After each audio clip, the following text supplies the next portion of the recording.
Este programa contém filmagens raras da Segunda Guerra Mundial, achadas durante uma pesquisa de 2 anos pelo mundo. Boa parte nunca foi vista em TV antes. As imagens foram restauradas digitalmente para sua cor original em alta definição. Embora algumas cenas sejam usadas como representação, todas as imagens que irão ver são reais. Algumas são muito explícitas e recomenda-se discrição ao espectador.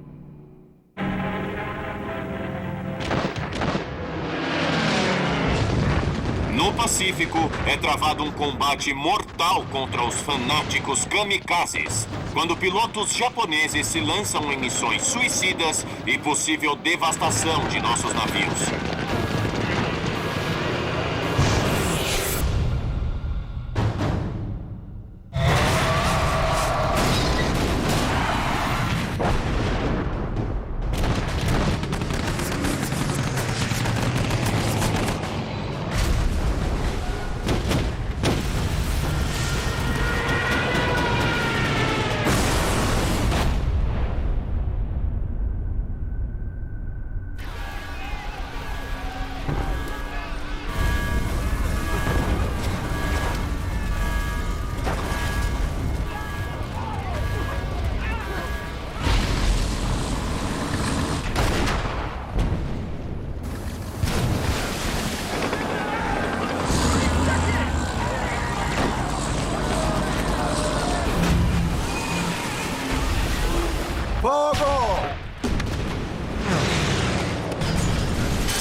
Mantemos uma fé comum 6 anos. de que o homem conhecerá pão e paz, de que conhecerá justiça e honestidade, liberdade e segurança, 12 vidas.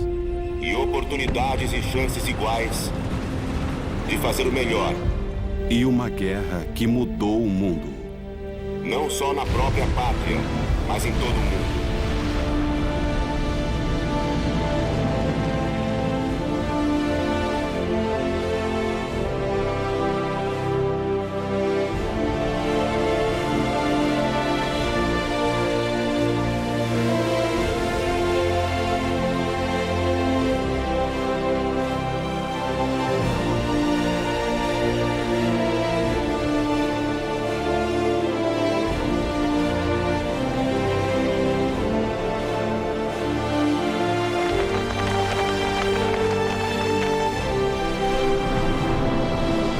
Os filmes perdidos da Segunda Guerra Mundial.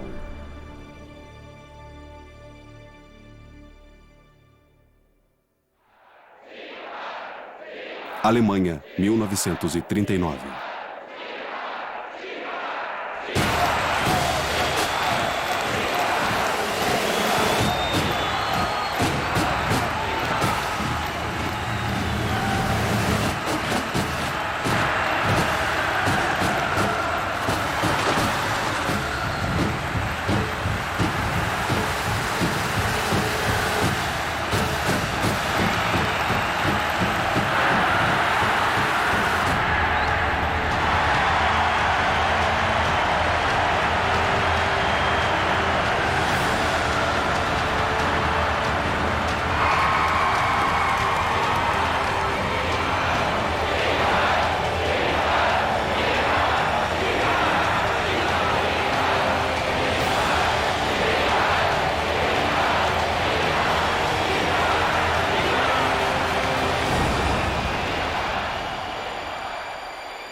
A grande geração implicaria, para mim, em pessoas realmente envolvidas que sabiam o que estava em jogo.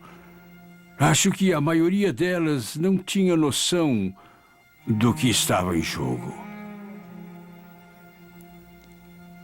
Como este jovem, um rapaz de Mississippi, um fazendeiro, estava numa trincheira perto de mim. E, de repente, da névoa, veio uma bala que o atingiu na cabeça. Lá estava um garoto que não sabia nada. Nunca estivera longe da fazenda no Mississippi. Não sabia onde estava, o que fizera, por que estava lá. E ele foi parte da grande geração? Sim. Ele nada tinha de grande. Foi só um jovem que perdeu a vida.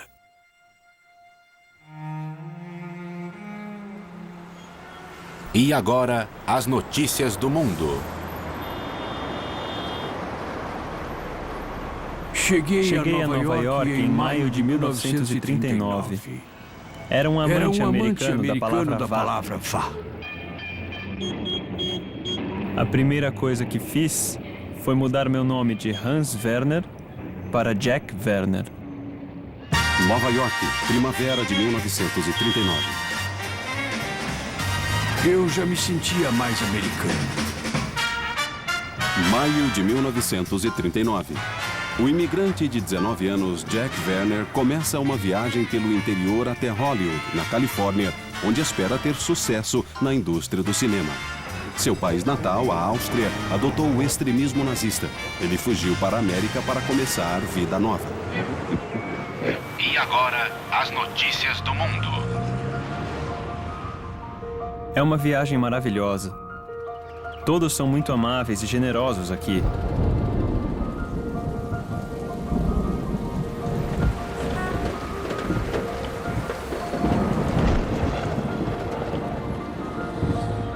Ninguém me pergunta o que acontece na Europa, mesmo após ouvir meu sotaque. Suponho que não queiram ser indelicados. Não sabem como têm sorte por não terem de ficar sempre vigilantes.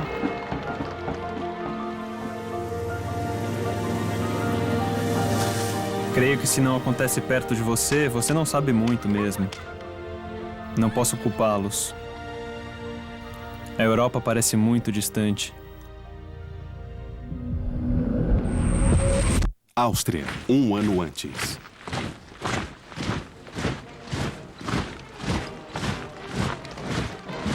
Lembro-me de quando estava na Áustria.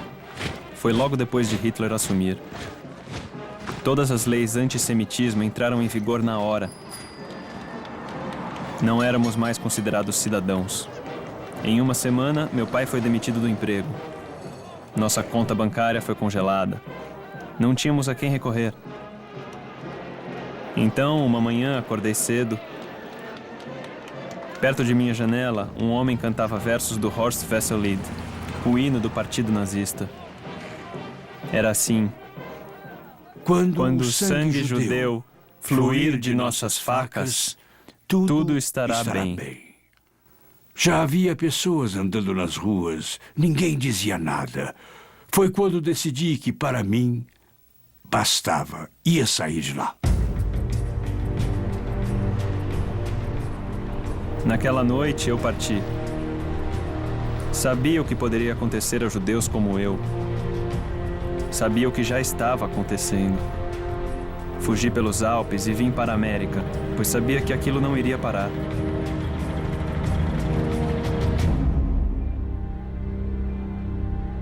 Atordoadas com o ataque repentino da força nazista aos países do norte, tropas se unem a oficiais para defenderem sua terra. Estamos chocados com histórias de testemunhas que chegam até nós. Histórias do que acontece neste momento com a população civil da Noruega.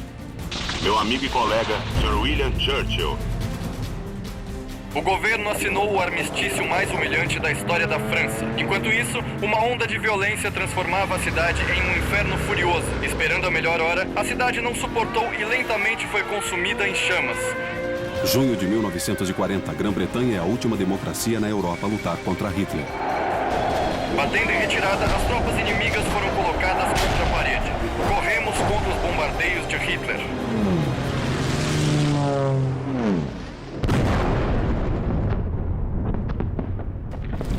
Centenas morreram quando 1.500 incêndios transformaram marcos históricos em destroços carbonizados.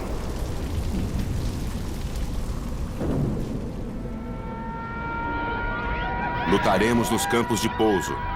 Lutaremos nos mares e nos oceanos. Defenderemos nossa ilha, custe o que custar. Jamais nos renderemos. Hitler lançou a força de sua Luftwaffe em um esforço para conquistar a Grã-Bretanha pelo ar. Esquadrões ingleses procuraram em vão por esquadrões aéreos nazistas. Os céus da Grã-Bretanha foram marcados pelo combate brutal. Se pudermos resistir a ele, toda a Europa poderá ser livre.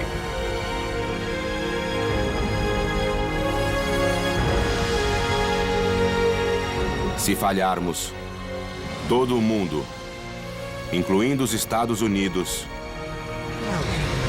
incluindo tudo o que conhecemos e amamos, afundará no abismo.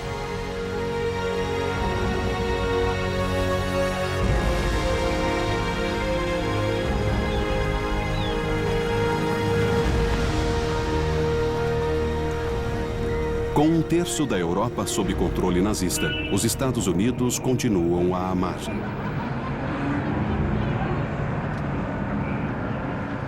Vários creem que a guerra seja problema da Europa.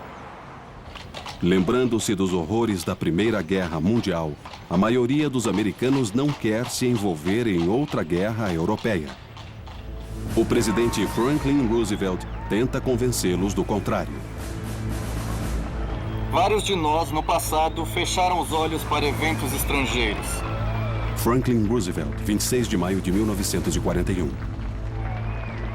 Eles acreditavam que o que ocorria na Europa não era de nossa conta, que poderíamos manter nossa segurança física ficando dentro das fronteiras continentais.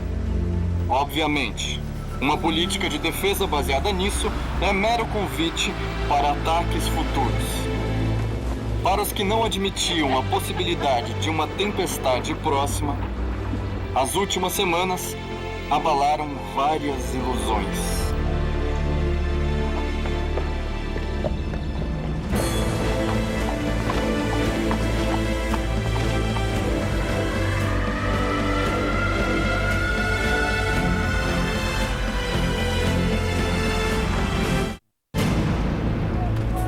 Em 16 de setembro de 1940, Roosevelt assina o Ato de Treinamento e Serviço Seletivo, a primeira convocação em tempos de paz da história americana. Todos os homens aptos entre 21 e 30 anos devem registrar-se no serviço militar. Apesar do Congresso aprovar a lei, ele tem o cuidado de chamá-la de Medida de Segurança Nacional. Os convocados só podem ser enviados para defender território americano. Disse a meu irmão que eu seria convocado. Com certeza, o primeiro da cidade. No norte do estado de Nova York, um fazendeiro pacato chamado Archie Sweeney acabara de ser convocado.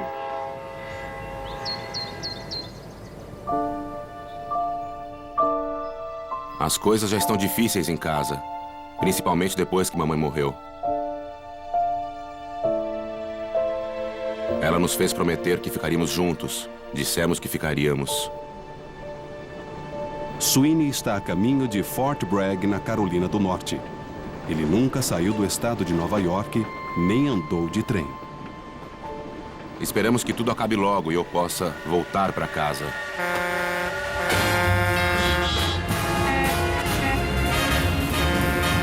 Hollywood, Califórnia, fevereiro de 1941. Após várias tentativas em vão, o imigrante Jack Werner abandona o sonho de ter sucesso na indústria do cinema. Em vez disso, aceita trabalho em uma floricultura. Um dia, de repente, encontrei Ralph Liban, um amigo que não via fazia anos. Ralph é um americano que conheci em Paris após fugir da Áustria. Paris, França, 1939. Ele me protegeu. Ajudou-me com a língua.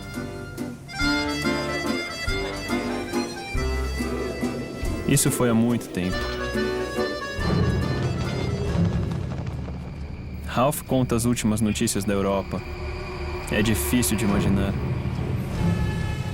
Paris, França, 1941.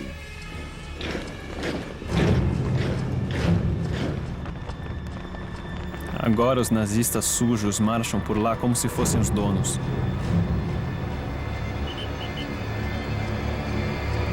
Quanto mais Ralph fala, mais zangado eu fico. Alguém precisa pará-los antes que tomem o mundo inteiro. Foi aí que percebi que era hora de parar de falar. E E fazer, fazer alguma coisa. De De ação, em vez de palavras. Convivíamos com aquilo havia anos. Entenda, minha vida e a vida dele eram quase totalmente obcecadas com Hitler, com o que ele iria fazer e o estado do mundo.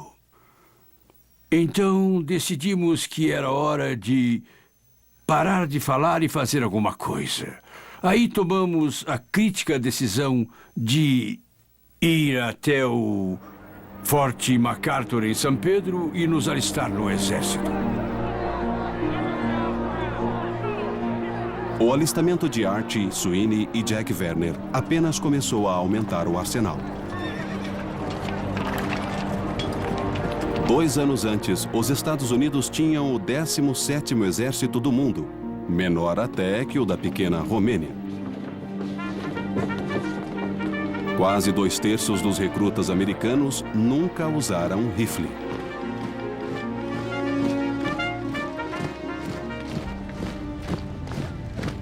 Em Fort Ord, na Baía de Monterey, na Califórnia, Jack Werner começa seu treinamento básico com a 7ª Infantaria do Exército. É uma experiência séria e até assustadora. É chocante como não estamos preparados, como todos são ingênuos. Marchando por aí com rifles Springfield e capacetes da Primeira Guerra. Como podem esperar, no século XX, combater um inimigo bem equipado com esse tipo de armamento?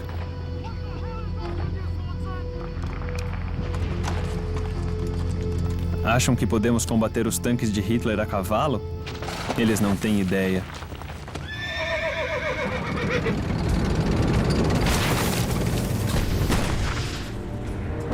Na primavera de 1941, Hitler é o mestre invicto da maior parte da Europa continental. Suas forças reuniram 11 países e mais de 70 milhões de pessoas sob a bandeira nazista. Em quase todos os países conquistados, tropas do Partido Nazista, a Waffen-SS e o Exército Comum Alemão exercem política de opressão e genocídio. Pančevo, Iugoslávia, 21 de abril de 1941.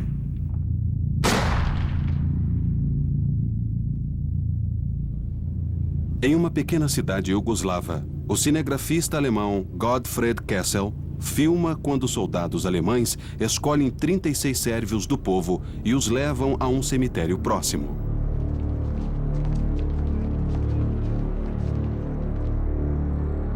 Na noite anterior, pistoleiros desconhecidos atiraram em oficiais alemães neste mesmo local. Os alemães estão enviando uma mensagem sombria a qualquer sérvio que pense em resistir.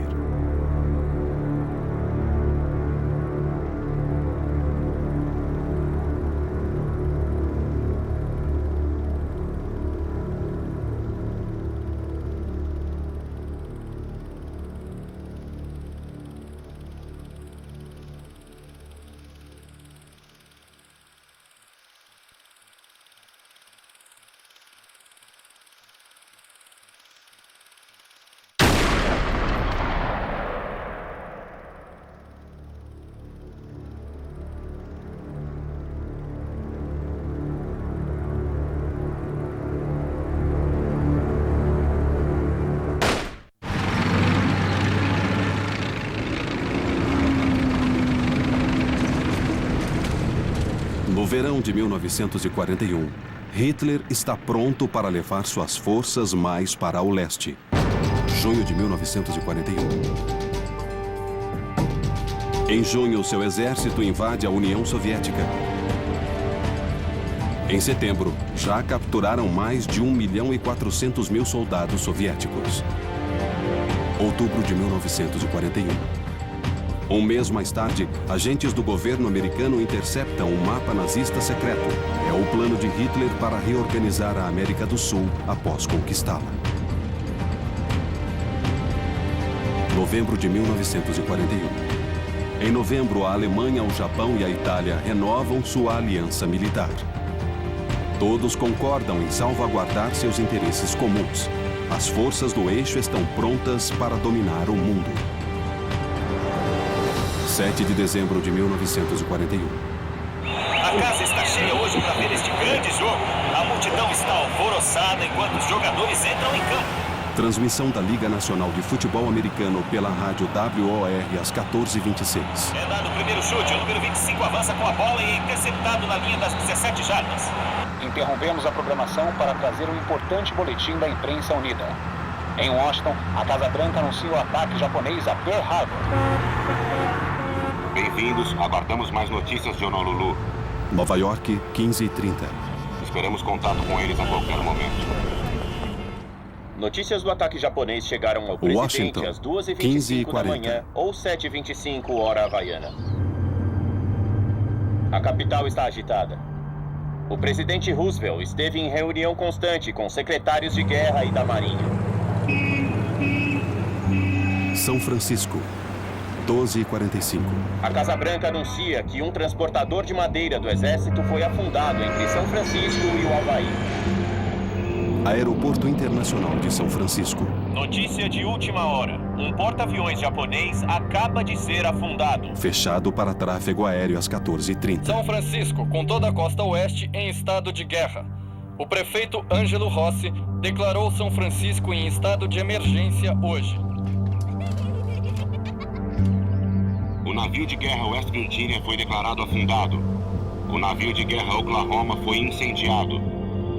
O resto da frota aguarda fora de Pearl Harbor. Em Washington, a Casa Branca anuncia o ataque japonês a Pearl Harbor. De Singapura vem a notícia de que aviões japoneses estão sobre a Birmânia britânica. O Japão fez guerra contra os Estados Unidos sem declará-la.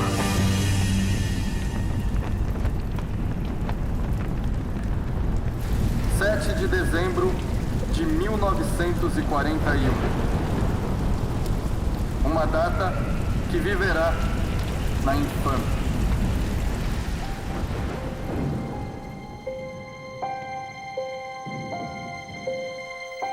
O técnico Aiba nos diz que tem mais notícias. Os japoneses bombardearam Pearl Harbor. Eu duvido que alguém soubesse onde ficava Pearl Harbor. Em 7 de dezembro de 1941, Charlie Sheffel é um jogador de basquete de 20 anos do Oklahoma A&M. Tem bolsa escolar integral e joga com o lendário técnico Hank Iba. Ele perguntou quantos de nós estavam no exército avançado. 4. 6 de nós ergueram a mão.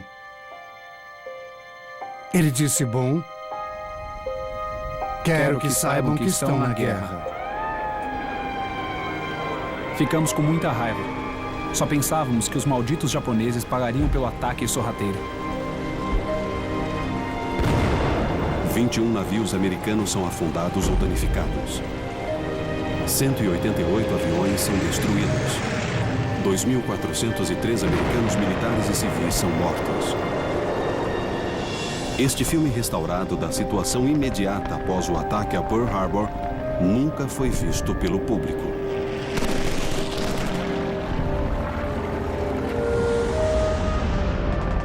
Ontem à noite, forças japonesas atacaram Hong Kong.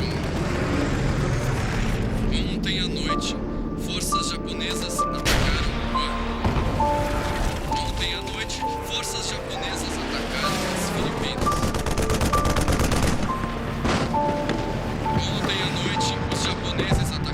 a ilha Wake. Esta manhã, os japoneses atacaram as ilhas Midway. Os fatos de ontem e de hoje falam por si. O povo dos Estados Unidos já formou opinião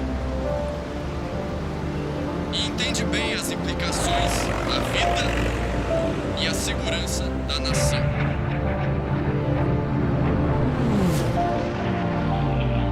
Estava chocado e surpreso, mas devo admitir que estava aliviado que enfim tivesse chegado a isso.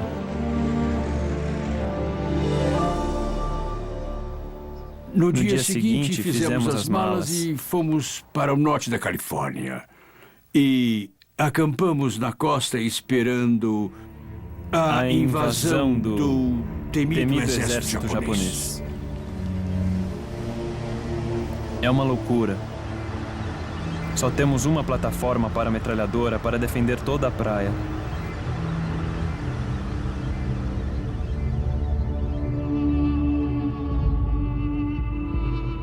Quatro dias após o ataque a Pearl Harbor, a Alemanha e a Itália declaram guerra aos Estados Unidos.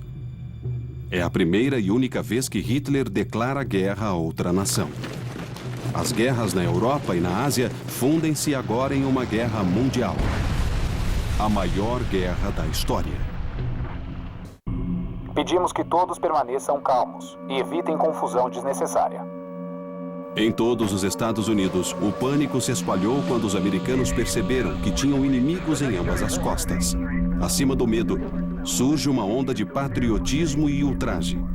Em 30 dias após o ataque, mais de 134 mil jovens alistaram-se no exército. Querem combater, mas ainda precisam passar por meses de treinamento. Enquanto isso, a Força Militar dos Estados Unidos, com menos de 500 mil soldados, fará o que puder. 9 de abril de 1942, Filipinas. Após meses de luta para evitar que os japoneses tomassem as Filipinas, os líderes militares americanos percebem que não há esperança. Os Estados Unidos não têm poder para mandar reforços. No fim de fevereiro, o general-comandante Douglas MacArthur recebe ordem para partir à noite e deixar as tropas para trás. Mais de 76 mil soldados americanos e filipinos são feitos prisioneiros pelo Japão na península de Bataan. Em maio de 1942, Charles Sheffel forma-se na faculdade e torna-se segundo-tenente do exército americano. Com tudo o que está ocorrendo, estou pronto a servir meu país. Mais do que pronto. Ele sabe que é só questão de tempo até ser chamado. Peguei o telefone e liguei para minha namorada Ruth. Pedi que se casasse comigo na semana seguinte, se ela aceitasse. Ela disse sim. Quando chegaram as ordens de me reportar ao campo Kilmer para o desembarque, Ruth viajou comigo. Ficaria em um hotel em Nova York até eu ir. Mas 3 horas após minha chegada, nosso grupo foi equipado e isolado em uma área de espera. Nada de despedidas.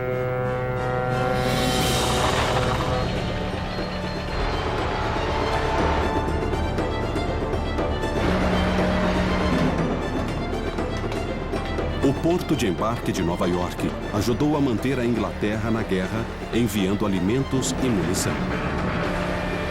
Agora, centenas de navios são cheios de homens para lutar contra o inimigo. Mas o inimigo já estava à porta da América.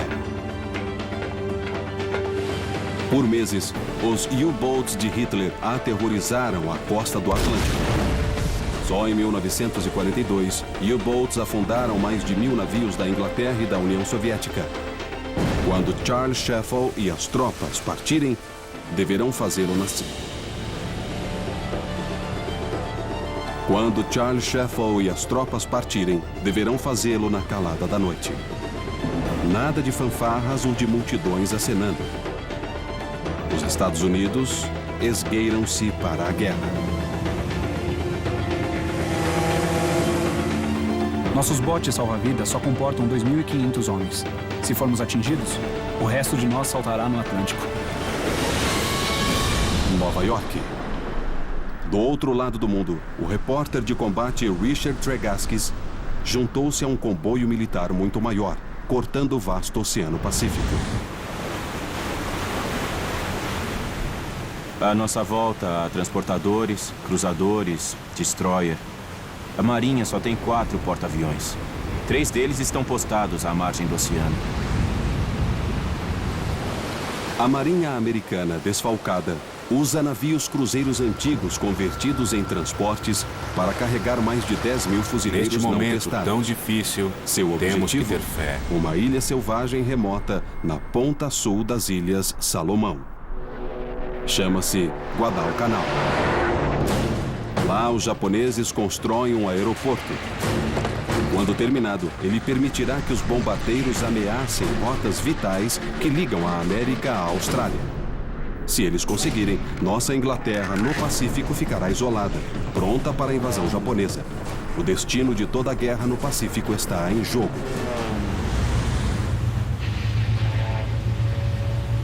Guadalcanal, 2 de agosto de 1942, a 5 dias da invasão.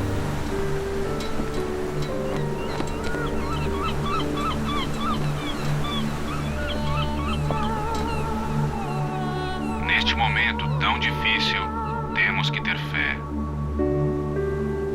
A missa está lotada esta manhã. Soubemos que atracaremos em 5 dias. Então, este é o último domingo para a comunhão. Vários querem se aquietar e se preparar para a possibilidade da morte.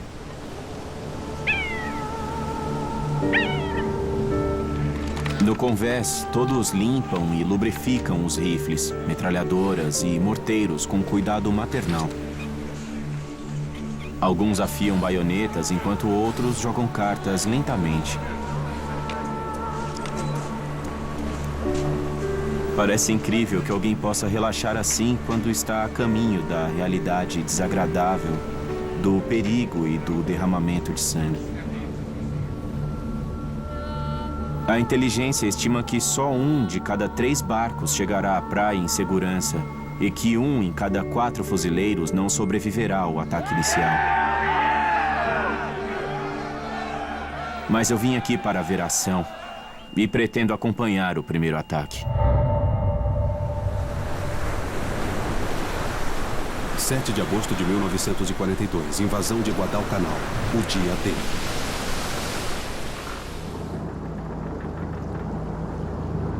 Após 7 dias no mar, os fuzileiros se aproximam de Guadalcanal.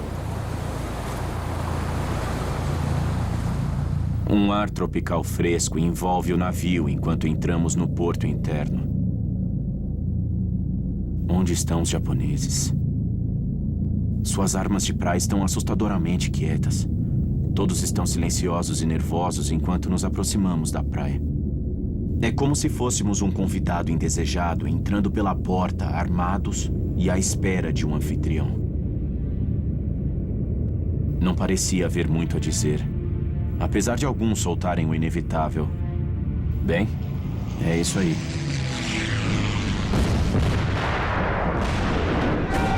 Cuidado! Estamos nos aproximando. Fiquem prontos para sair. Mantenham as armas nas mãos.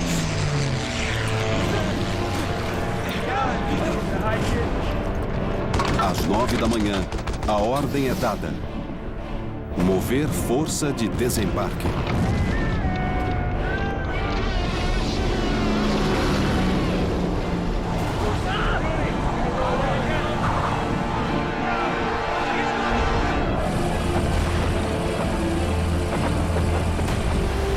Depressa, saiam, andem!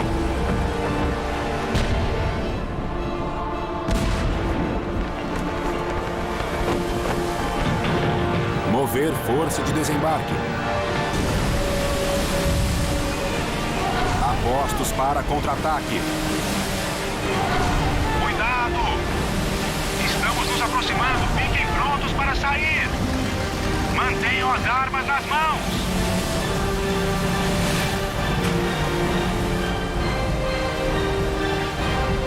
Mantenham as armas nas mãos.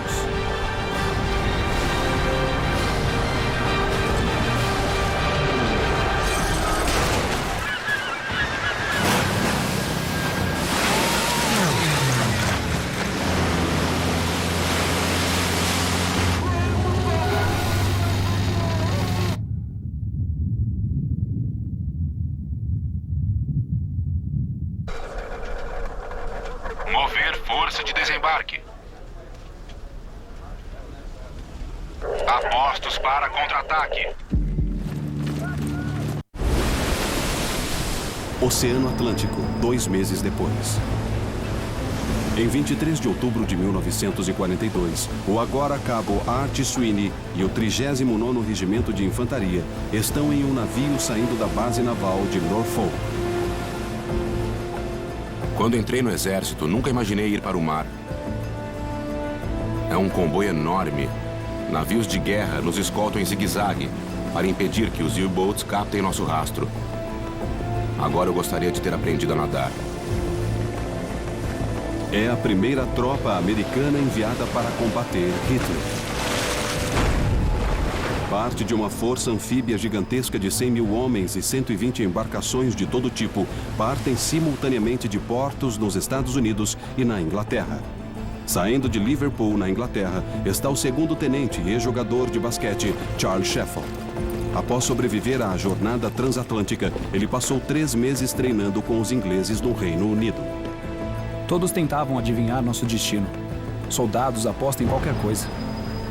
Fizemos um grupo e começamos a apostar. Pensei em Noruega.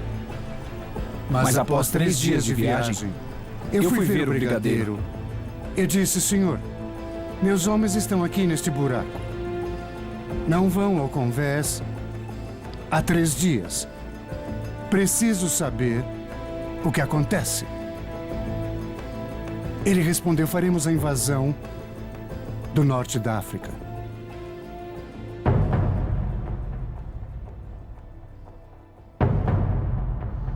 Por mais de 2 anos, as tropas de Hitler combateram os ingleses no norte da África, lutando pelo controle do canal de Suez. Se os alemães tomarem o canal, terão uma passagem segura para o Oriente Médio e suas ricas reservas de petróleo para abastecer seu exército mecanizado.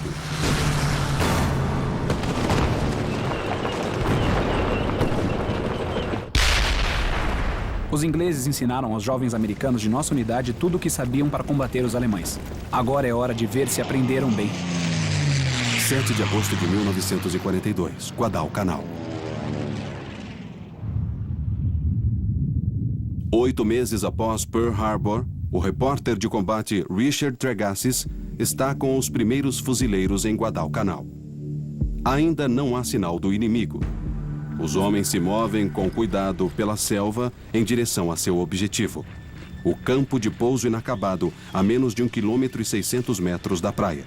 Tregasis segue armado apenas de um caderno e uma caneta. A selva é um buraco infernal e pestilento. O ar é pesado, opressivamente quente e úmido.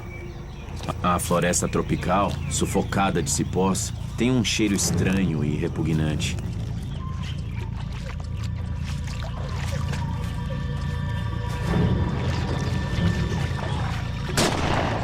Japoneses, abaixem-se!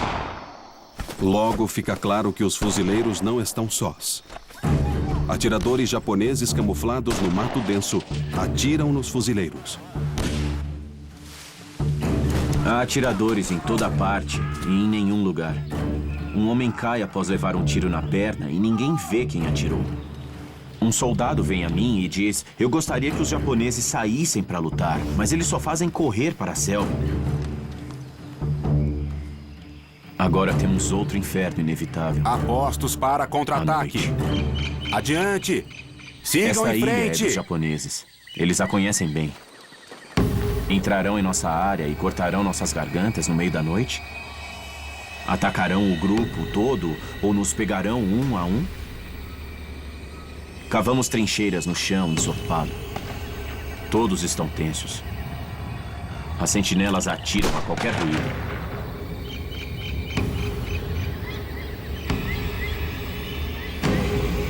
Quem sabe o que está lá? Unidade seguindo para o campo. Cedo, no segundo dia, os fuzileiros avançam pela selva em direção à pista aérea de Coral Esmagado.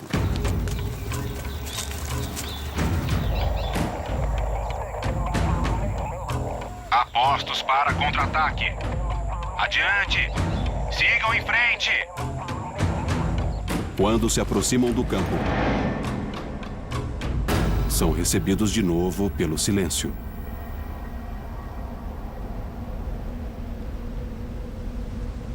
Os japoneses mestres da guerra surpresa são eles mesmos pegos desprevenidos. Em pânico com o bombardeio do dia anterior, as unidades fugiram para o interior da ilha, abandonando o campo aéreo inacabado. Às 4 da tarde, os fuzileiros declaram-no tomado.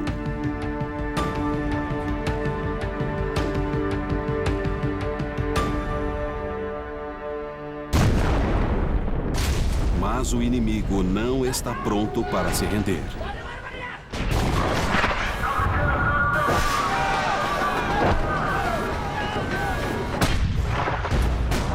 De sua base naval em Rabaul, a 965 quilômetros ao norte, os japoneses lançam um contra-ataque em massa.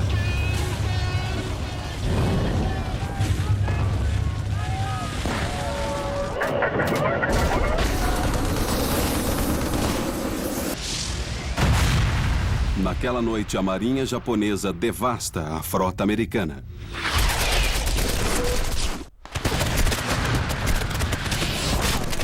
Uma batalha imensa explode além da praia. E os fuzileiros em Guadalcanal nada podem fazer senão se proteger e esperar o resultado.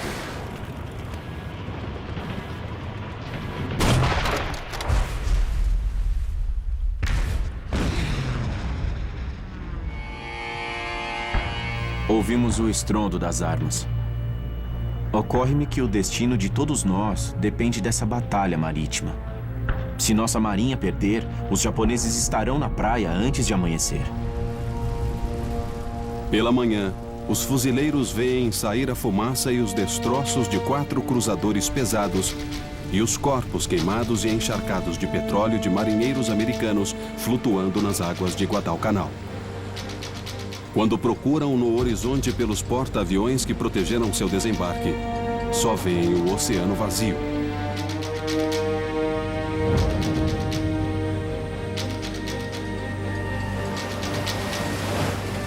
O comandante naval americano partiu um dia antes do planejado para proteger os porta-aviões insubstituíveis.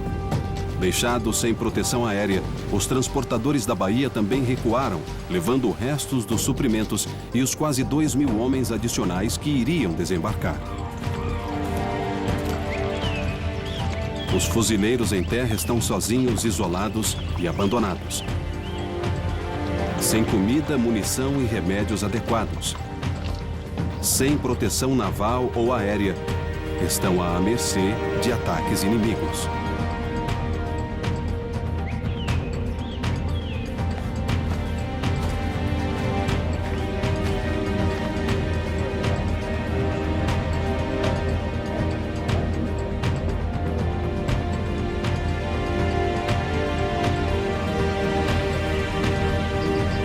Os oficiais estão tensos. Falam como matracas até tarde da noite. Imaginam quando virá o contra-ataque japonês.